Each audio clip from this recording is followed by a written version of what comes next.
एक दिन तेनालीराम राज दरबार में सोने का एक बक्सा लेकर आए। बक्से पर हर जगह रत्न और कीमती पत्थर जड़े हुए थे। बक्से की सुंदरता देखकर राजा चकित हो गए। सच में ये बहुत सुंदर और महंगा बक्सा लगता है। तुम्हें ये कहां से मिला? मैंने इसे खरीदा नहीं, ये मुझे भेंट में मिला है महाराज। कौन राजा ने तुम्हें इतना कीमती बक्सा दे दिया है? कोई राजा ने नहीं, लेकिन साधारण अधिकारी ने दिया है महाराज। वो हमारे राज्य में केवल कर लेने वाले हैं। क्या? एक साधारण कर लेने वाला अधिकारी? तेनाली, इसके बारे में मुझे और बताओ। केवल मैं नहीं महाराज, लेकिन हमारे राज्य के मंत्री, अधिकारी और दूसरे भी बहुत से लोगों को ये बक्सा दिया गया है उनके बेटे की शादी के उपलक्ष्य में। तेनाली, वो हमारे दरबारियों को भी क्यों दे रहा है? वो हमारे राज्य के नागरिकों से बहुत कर ले रहा है। इसे बिना किसी विरोध के करते रहने के लिए वो मंत्रियों को घूस दे रहा है, इस तरह के कीमती बक्से के द्वारा महाराज। क्या बकवास है ये? तेनाली, कल हम उस अधिकारी से मिलने जाएंगे। अगर तुम्हारी बात गलत निकली तो तुम्हें उचित सजा दिया जाएगा। आप हर समय ऐसा ही कहते रहते हैं महाराज, लेकिन अंत में आप हमेशा मुझे बहुत सी बख्शीश देते हैं। अगले ही दिन राजा कृष्णदेव राय और तेनालीराम ने अपना रूप बदला और कर लेने वाले अधिकारी के पास गए। जल्दी करो, तुम्हें 10 सिक्के और देने होंगे। लेकिन मुझसे 10 सिक्के और क्यों मांग रहे हैं आप, जबकि मुझे सिर्फ 5 ही देने हैं? मेरे सामने खड़े होकर तुम कैसे न्याय की बातें कर रहे हो? अगर तुम मुझे 5 सिक्के देने से इनकार करते हो तो मैं तुम्हें झूठे इल्जाम में गिरफ्तार कर लूंगा। निकालो जल्दी और दफा हो यहाँ से।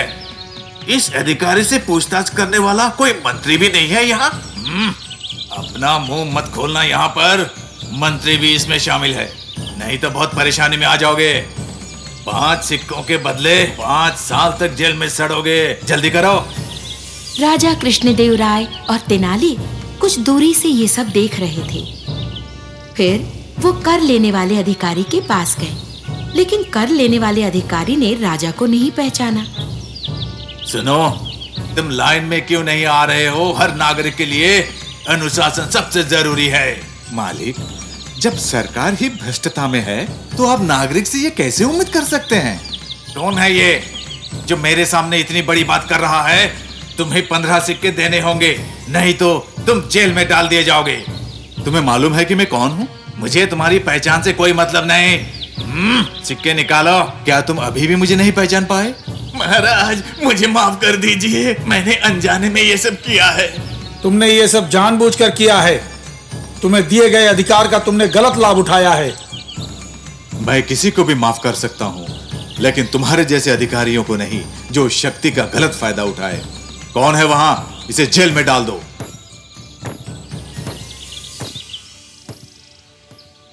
राजा ने तेनाली को मोतियों का हार दिया और उसकी सराहना की। बच्चों, हर अधिकारी को अपना काम ईमानदारी से करना चाहिए। शक्ति का गलत लाभ उठाने से उन्हें दंड जरूर मिलता है, इसलिए हमेशा ईमानदार रहिए।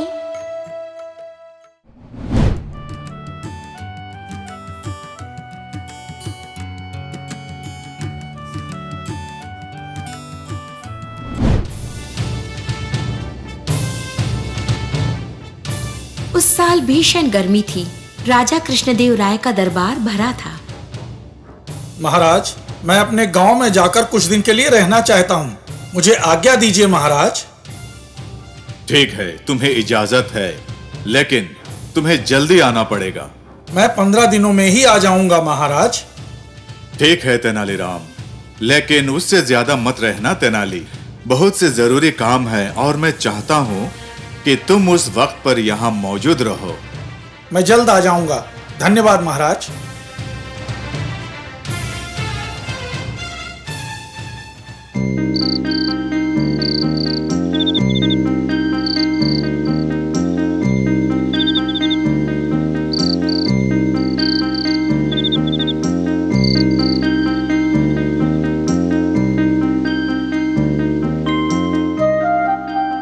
दिन बीत गए, लेकिन तेनाली वापस नहीं आए।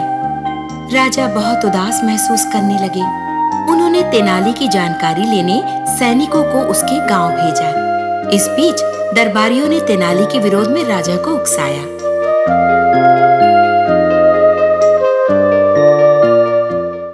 तेनालीराम 1 महीने बाद दरबार में आए। महाराज की जय हो। तेनाली, तुमने कहा था कि तुम 15 दिनों में वापस आ जाओगे, लेकिन तुम अपने गांव में इतने दिनों तक क्या कर रहे थे? महाराज, छुट्टियों के दौरान मैं एक जादूगर के पास गया और मैंने वहां कुछ करतब सीखे। कौन सी जादू सीखी तुमने तेनाली? ये आश्चर्यजनक जादू है। इस जादू के द्वारा मैं कुएं और झरने गायब कर सकता हूं महाराज। तेनाली, ये क्या बकवास है? कैसे कोई कुएं और झरने गायब कर सकता है? जी महाराज, यदि आप सब मेरे साथ आने के लिए तैयार हैं तो मैं इसे साबित करने के लिए तैयार हूं।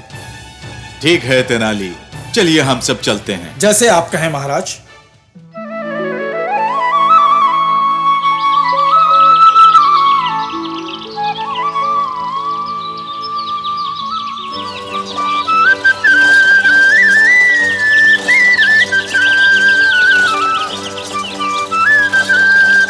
अगले ही दिन तेनालीराम राजा और दूसरे मंत्रियों को विजयनगर राज्य में ले गए।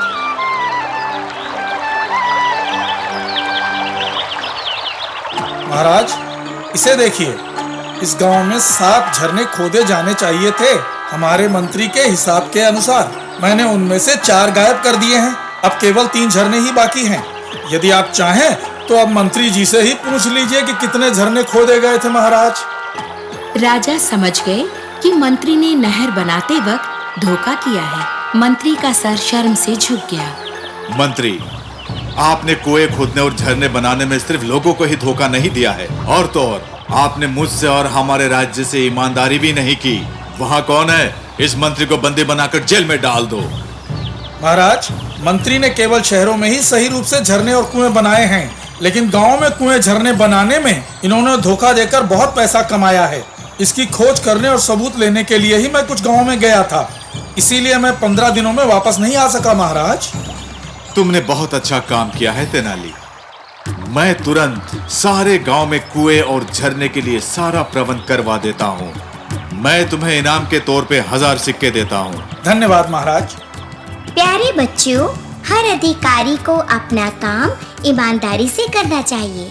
यदि वो अपनी शक्ति का गलत उपयोग करे तो एक दिन जरूर दंड पाएगा।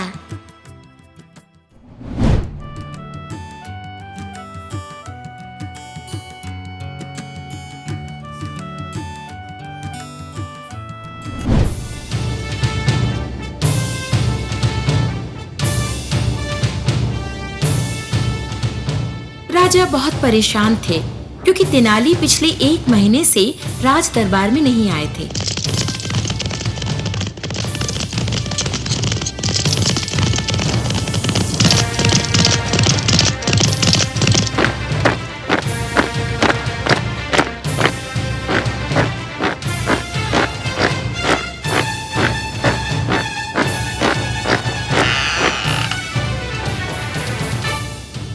राजा ने अपनी सेना तेनालीराम को ढूंढने के लिए भेजी, लेकिन उन्हें कहीं नहीं ढूंढ सके। महाराज, हमें तेनाली कहीं नहीं मिला। ठीक है, उसे ढूंढने से कोई फायदा नहीं। यदि इस मुश्किल के वक्त तेनाली होता तो हमें बहुत मदद मिलती। ठीक है, जिन लोगों पर शक हो उन्हें तुरंत बंदी बना लिया जाए। जी महाराज। जिस समय राजा कृष्णदेव राय तेनाली और चोरों के बारे में चिंता में डूबे थे, उसी समय पड़ोसी राज्य के राजा ने 5 लोगों का एक झुंड बनाया और उन्हें पहनने के लिए काले कपड़े दिए।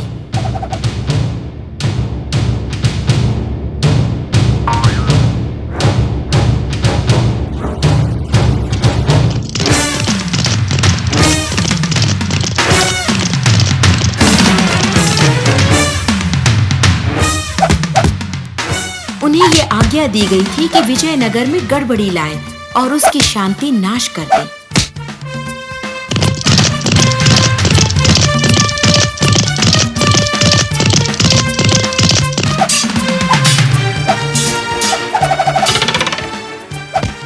जब कृष्णदेव राय के सैनिक जंगल में थे, तभी 5 लोगों का झुंड वहां आया। सैनिकों ने उन्हें घेर कर पकड़ लिया। उन्हें राज दरबार में हाजिर किया गया। राजा कृष्णदेव राय ने गुस्से से कहा, तो ये लोगों ने राज्य में परेशानी बढ़ाई है। खोलो इनके नकाब, मुझे इनके चेहरे देखने दो।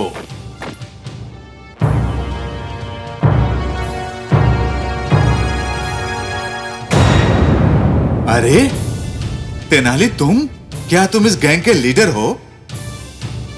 महाराज, जब मैं 1 महीने यहाँ नहीं था तो इन लोगों के साथ पड़ोस के राजा के महल में था।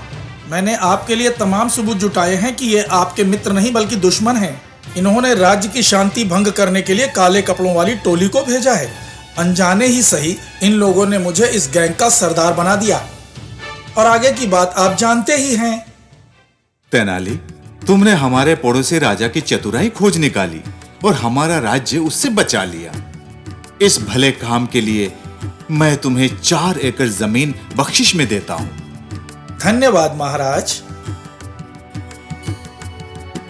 बुद्धिमानी से काम करने के द्वारा आप किसी भी मुश्किल परिस्थिति से बच सकते हैं। इस बात को गांठ बांध लो बच्चों। और देखने का मन कर रहा है ना आपको? तो जल्द से जल्द इस चैनल को सब्सक्राइब कीजिए और मित्र परिवार सहित मैजिक बॉक्स के वीडियोस का आनंद लें। मैजिक बॉक्स हिंदी, मजे और शिक्षा की संतुलन रंगमंच। सब्सक्राइब करना मत भूलना।